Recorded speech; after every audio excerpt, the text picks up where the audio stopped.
mohon pencerahannya Om Denny. Ada pekerja status tenaga kerja harian PHL ya, yang bersangkutan dilakukan kesepakatan perjanjian masa kerja hanya 4 bulan saja. Tanda tangan kontrak kerja sebagai tenaga kerja harian lepas. Apakah boleh dilakukan dan apakah dia dapat kompensasi apabila selesai kontraknya?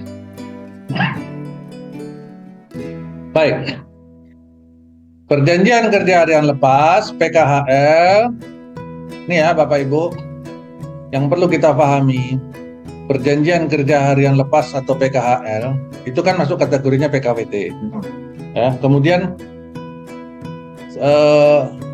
periode atau masa kerja PKHL itu berapa lama sih? Kan itu pertanyaannya. Masa kerjanya periodenya adalah 1 hari itu ya, 1 hari itu. Pagi dia mulai kerja, ada loading unloading nih, kontainer datang butuh untuk bongkaran. Kemudian kita orang warehouse yang ada cuman yang reguler cuman ada 2 orang, nggak cukup nih, kita butuh bantuan 10 orang lagi karena ngantri kontainer ada 20 di luar, kita butuh 10 orang lagi. Maka yang 10 tadi, di luar dari yang 2 orang yang karyawan tetap di warehouse, itu yang 10 ngambil harian lepas. Nah, hubungan kerja harian lepas itu berlakunya dari kapan sampai kapan? Dari pada saat dia dipanggil, misalkan jam 9 pagi, 8 jam kerja, jam 6 misalkan, jam 6 selesai, jam 6 sore. Itulah habis hubungan kerjanya. Habis, selesai. Ya kan? Terus dia pulang nih, meninggalkan tempat kerja, udah bukan karyawan lagi. Ya. Besok, apakah dia datang? Belum tentu. Tunggu panggilan. Harian lepas itu kan tunggu panggilan. Harian lepas itu kan artinya dilepas setiap hari. Jadi setiap hari dia berakhir hubungan kerjanya. Maka dia boleh, misalkan besok dia nggak datang, besok dia nggak ditelepon karena besok nggak ada kontainer. Atau besok dia ditelepon dia nggak mau, Ya. karena saya lagi ngojek Pak. Ngojek saya dapat trayek ke luar kota. Harganya lebih mahal daripada saya dibayar harian di tempat Bapak. Oh ya udah nggak apa-apa. Tapi saya besok udah balik Pak. Kalau besok ada kontainer datang Bapak panggil saya ya. Oke, kan begitu. Maka kalau harian lepas tuh saya membiasakan menyarankan pada teman-teman untuk membuat kayak daftar panggilan lah ya, ibaratnya gitu. Jadi ada daftar telepon panggilan. Siapa yang ready hari ini? Oh saya hari ini nggak bisa Pak, lagi ada pesta kawinan saudara. Nggak bisa, ya udah. Besok bisa nggak? Besok belum pulang Pak, lusa baru. Oke, udah lusa. Kita lihat itu dan sebagainya. Repotnya harian lepas itu memang begitu. Ya, maka harus ada orang yang incas di masalah database tadi. Maka sejatinya nggak ada harian lepas 4 bulan. Nggak ada harian lepas 4 bulan, apalagi nih mohon maaf ya Bapak Ibu, tanda tangan perjanjian kerja harian lepas 1 kali di awal untuk masa kerja 4 bulan, tapi dihitung harian. Itu nggak ada. Dan itulah yang melanggar hukum. Itulah yang tidak menjadi perjanjian kerja harian lepas. Itu berarti menjadi PKWT pada umumnya.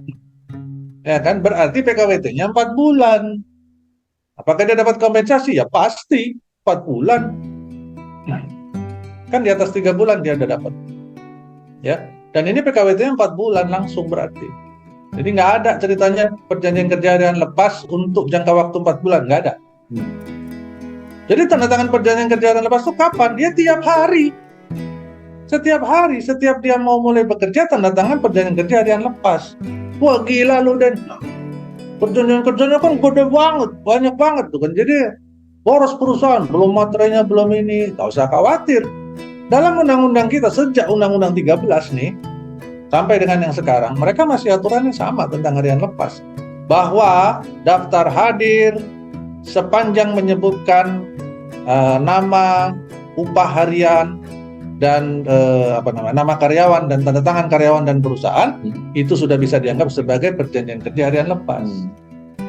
Jadi daftar hadir, situ ada upah harian, ada nama 1, 2, 3 sampai 20, terus upahnya hari ini tanggal berapa, tanggal 11 hari Rabu, 1 hari 50 juta sehari. Ya kan? Mantap itu. Keren kan? Yuk kita daftar sana ya Pak. Ya kan? Terus tanda tangan karyawan, tanda tangan perusahaan. Ya kan? Udah, itu sudah jadi perjanjian kerja. ya sudah bisa dianggap sebagai perjanjian kerja. Tanpa ada iming-iming dibikin perjanjian 4 bulan. Rutinitasnya PHL gitu. Nah, nggak bisa. Yang dimaksud itu kan begitu. Iya, yang dimaksud seringkali dikunci orang. benar. Nggak bisa, ya kan? Nggak bisa seperti itu. Karena artinya kalau kayak gini dibuat ini berarti jatuhnya PKWT biasa, ya, bukan PKHL.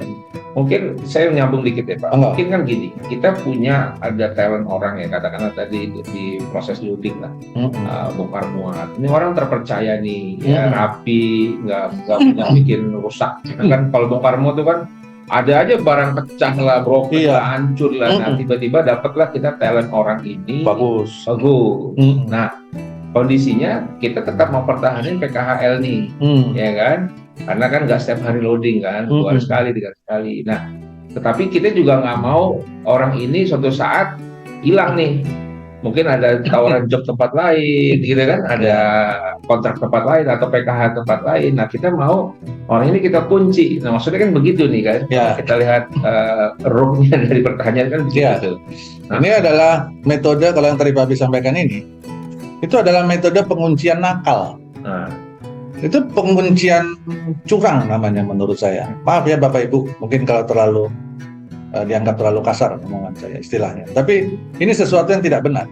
Kalau tadi kita berpegang sama prinsip yang kita coba budayakan, biasakan yang benar, bukan membenarkan yang biasa. Maka ini adalah metode penguncian yang nakal.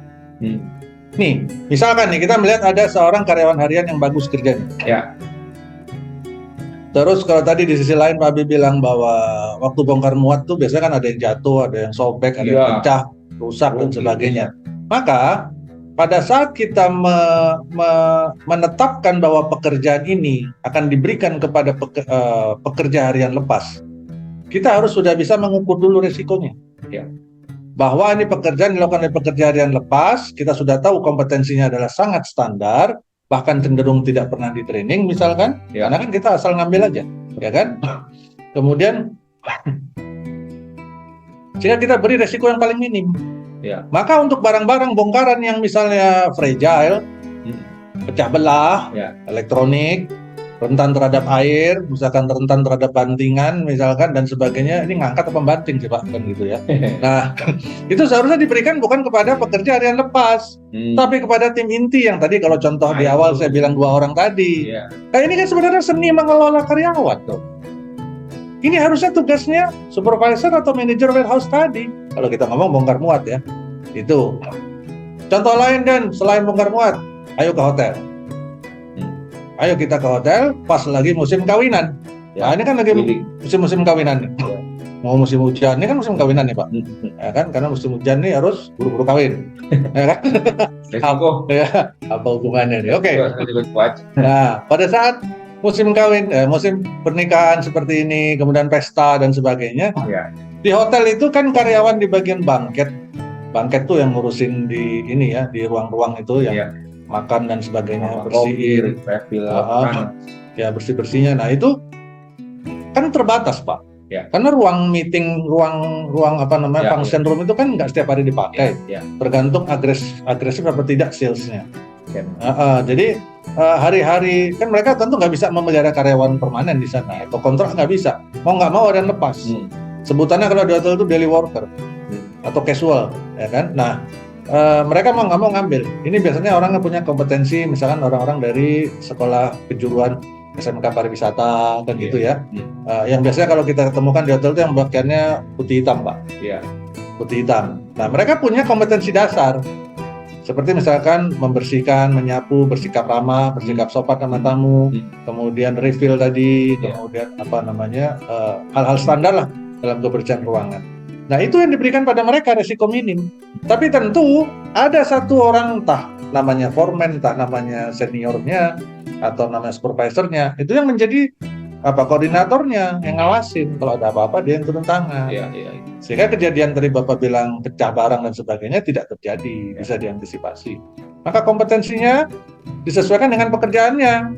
Jangan orang yang harian, kompetensinya standar, disuruh masukin data yang sensitif, data gaji karyawan. Nah, itu kan repot, suruh berangkat ke bank, bawa duit ratusan juta, ya udah itu wassalam tuh urusannya, ya.